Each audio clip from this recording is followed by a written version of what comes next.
Si tu peux voir détruit l'ouvrage de ta vie, et sans dire un seul mot, te mettre à rebâtir, ou perdre en un seul coup le gain de 100 parties, sans un geste et sans un soupir. Si tu peux être amant sans être fou d'amour, si tu peux être fort sans cesser d'être tendre, et, te sentant haïr, sans haïr à ton tour, pourtant lutter et te défendre. Si tu peux supporter d'entendre tes paroles travesties par des gueux pour exciter des sots, et d'entendre mentir sur toi leur bouche folle, sans mentir toi-même d'un mot.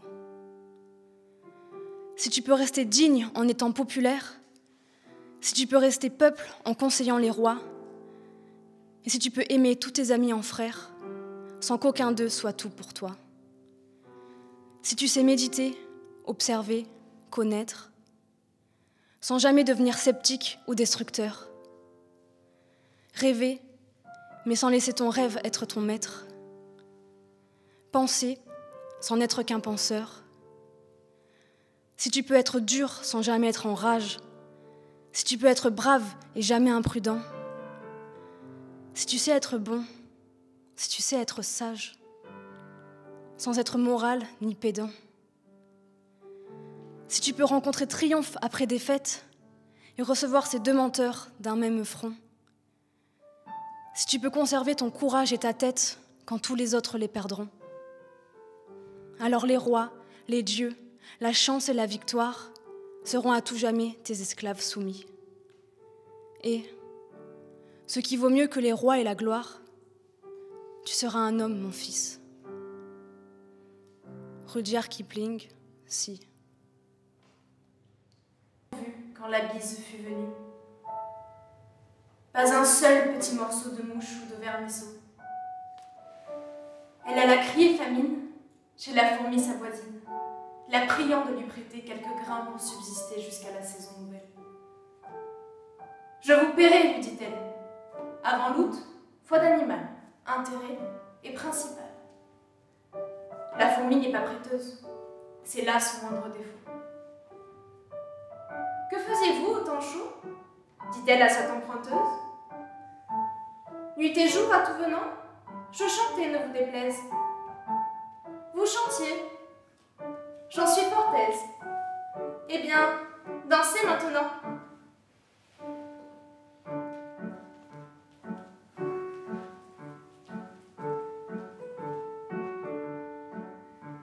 Maître Corbeau sur un arbre perché tenait en son bec un fromage. Maître Renard, par l'odeur alléchée, lui tint à peu près ce langage. « Et bonjour, monsieur du Corbeau, que vous êtes joli, que vous me semblez beau. Sans mentir, si votre ramage se rapporte à votre plumage, vous êtes le phénix des hôtes de ces bois. » À ces mots, le corbeau ne se sent pas de joie. Et pour montrer sa belle voix, il ouvre un large bec, laisse tomber sa proie. Le renard s'en saisit et dit : « Mon bon monsieur, apprenez que tout flatteur vit aux dépens de celui qui l'écoute. Cette leçon vaut bien un fromage, sans doute. » Le corbeau, honteux et confus, jura, mais un peu tard, qu'on ne l'y prendrait plus.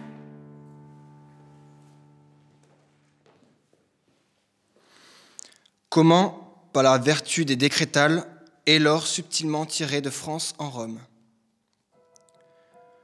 La France, la très christiane, dit Homénas, est unique nourrice de la cour romaine. Mais trouvez-moi livre au monde, soit de philosophie, de médecine, des lois, des mathématiques, des lettres humaines, voire par le mien Dieu, de la Sainte Écriture qui puisse autant tirer. Point. Nargue, nargue. Vous n'en trouverez point de cet arrêt flux énergie, je vous en assure. Encore ces diables hérétiques ne les veulent apprendre et savoir. Brûlés, tenaillés, cisaillés, noyés, pendés, empalés, épauletrés, démembrés, exenterrés, découpés, fricassés, grillés, tronçonnés, crucifiés, bouillés, escarbouillés, écartelés, débesillés, dégingandés, carbonadés, ces méchants hérétiques, décrétalifuges, décrétalicides, pire que homicide, pire que parricide, décrétalictones du diable. Vous, autres gens de bien, si vous voulez être dits et réputés vrais chrétiens, je vous supplie à jointe main ne croire autre chose ne penser, ne dire, ne entreprendre, ne faire, fort seulement ce que contiennent nos sacres décrétales et leurs corollaires.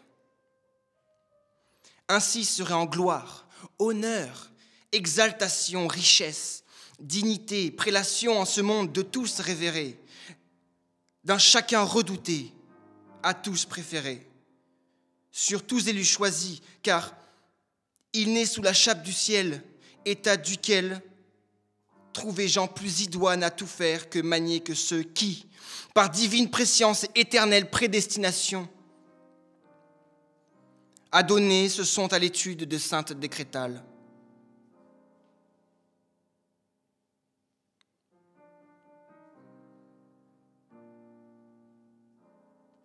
Voulez-vous choisir un preux empereur, un bon capitaine, un digne chef et conducteur d'une armée en temps de guerre, qui sache tous inconvénients prévoir, tout danger éviter, bien mener ces gens à l'assaut et au combat, en allégresse, rien ne laisser hasarder, toujours vaincre sans perte de ses soudards et bien user de la victoire? Prenez-moi un décrétaliste.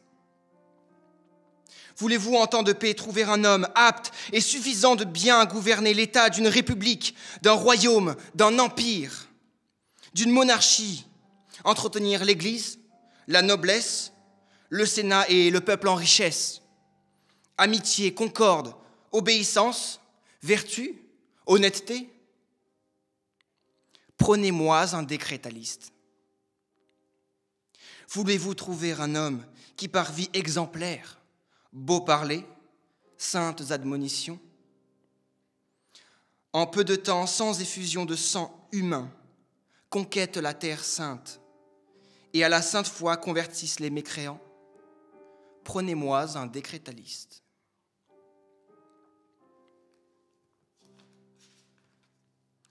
Mais qui est-ce, en conscience, qui a établi, confirmé, autorisé ces belles religions, desquelles en tous endroits voyez la christianté ornée, décorée, illustrée, comme est le firmament de ces claires étoiles? Dive décrétale, qui a fondé, qui maintient, qui sustend, qui nourrit les dévots religieux par les couvents, monastères et abbayes, sans les prières diurnes, nocturnes continuelles, desquelles serait le monde en danger évident de retourner en son antique chaos? Sacre décrétal, je vous veux déclarer un grand secret. Les universités de votre monde, en leurs armoiries et devises ordinairement, portent un livre, aucune ouvert, autre fermé. Quel livre pensez-vous que ce soit? Je ne sais, certes, répondit Pantagruel, je ne lus oncle dedans. Ce sont, dit Oménas, les décrétales sans lesquelles périraient les privilèges de toutes universités. Ainsi, vous adonnant à l'étude unique des sacres décrétales, vous serez riche et honoré en ce monde. Je dis conséquemment qu'en l'autre vous serez infailliblement sauvés au benoît royaume des cieux, duquel sont les clés baillées à notre bon Dieu décrétaliarche. Oh mon bon Dieu, lequel j'adore et ne vis oncle de grâce spéciale, ouvre-nous en l'article de la mort, pour le moins ce très sacré trésor de notre mère sainte Église, duquel tu es protecteur, conservateur, administrateur, dispensateur. Si passer nous faut par purgatoire, patience. en ton pouvoir et arbitre, et nous en délivrer quand tu voudras. Ici commença Oménas, jeter grosses et chaudes larmes, battre sa poitrine et baiser ses pouces en croix.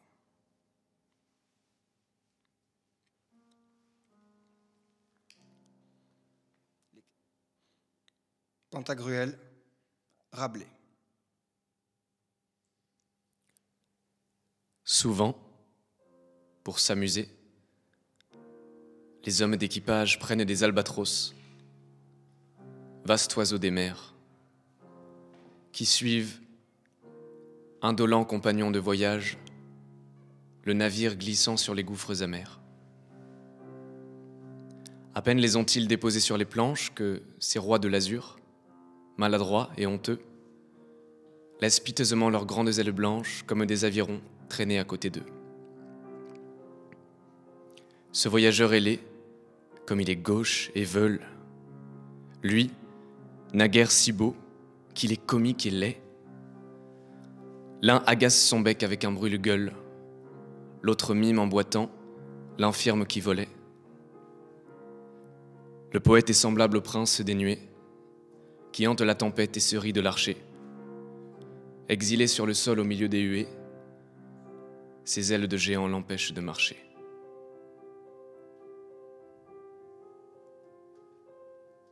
L'albatros, extrait des Fleurs du Mal, Baudelaire. Qui aimes-tu le mieux? Homme énigmatique dit. Ton père, ta mère, ta sœur ou ton frère? Je n'ai ni père, ni mère, ni sœur, ni frère. Tes amis? Vous vous servez là d'une parole dont le sens m'est resté jusqu'à ce jour inconnu. Ta patrie? J'ignore sous quelle latitude elle est située. La beauté? Je l'aimerais volontiers, déesse et immortelle. L'or? Je le hais comme vous haïssez Dieu. Eh, qu'aimes-tu donc, extraordinaire étranger? Dis. J'aime les nuages. Les nuages qui passent là-bas. Là-bas, les merveilleux nuages. L'étranger, extrait des Fleurs du Mal, Baudelaire. En guise de conclusion, ce petit jeu de mots marseillais, histoire de contrôler une connaissance encore toute fraîche.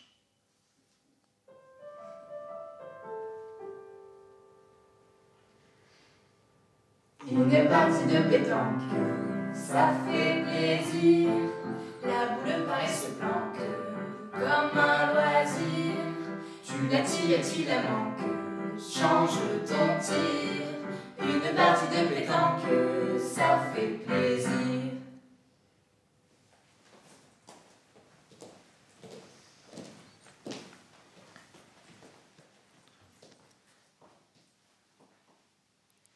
Parce qu'il restait au Racachi, un quartier populaire de Martial, Méhou se croyait obligé de se donner des airs de cacou. Mais dans le fond, c'était un brave petit. Le pauvre minot s'escagassait aux dates pour gagner quelques sous. Sa vie n'était pas facile. Le matin, avec tant d'autres, il était esquiché dans le tram, un vieux véhicule qui datait de l'Empèbre. Le soir, quand il rentrait, c'était déjà l'heure des brousses. Mais il avait du bonheur grâce à Ziz, une brave minotte qui faisait des ménages chez des fiolis plutôt que Rascou. Son salaire lui permettait tout juste de se payer des régardelles. Elle savait bien qu'elle se faisait escaner. Alors, elle s'était trouvée une gâche chez l'épicière de son quartier, près de la Canem. Cette grosse daubasse lui demandait seulement de passer la pièce sur les malons une fois ou deux par semaine. C'était guère fatigant, sauf qu'il n'avait pas de l'eau à la pile, ni de pigeonne pour nettoyer. D'ailleurs, l'appartement de la commerçante, une vraie bazarette, était une infâme cafouche. pour aller au patchi, il fallait aller au fond de la cour. C'est dire. L'épicière était une serpente qui n'arrêtait pas de déparler sur la petite, disant à qui voulait l'entendre que c'était une vraie cagole. Mais les gens n'étaient pas dupes. Ils se doutaient bien que la plus radasse entre les deux, c'était l'épicière. Elle n'était guère aimée de ses clients qui lui reprochaient de ne pas faire le bada. À cause de ses brègues, son magasin était de moins en moins visité. Alors, pour se venger, elle disait que les clients, c'étaient tous des kounas. De plus, cette tarasque s'adressait à Ziz en termes peu flatteurs. Elle appelait ratepanade, vu que Ziz, c'est vrai, était une vraie esquinade. Mais je préfère mieux être un bacala qu'une bouffie comme elle, plaisantait volontiers la petite. Sa plus grande joie, c'était de retrouver son méou, quand celui-ci avait fini le travail.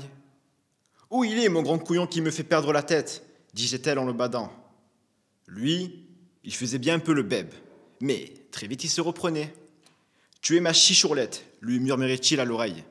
Et Ziz, elle en était toute estrancinée.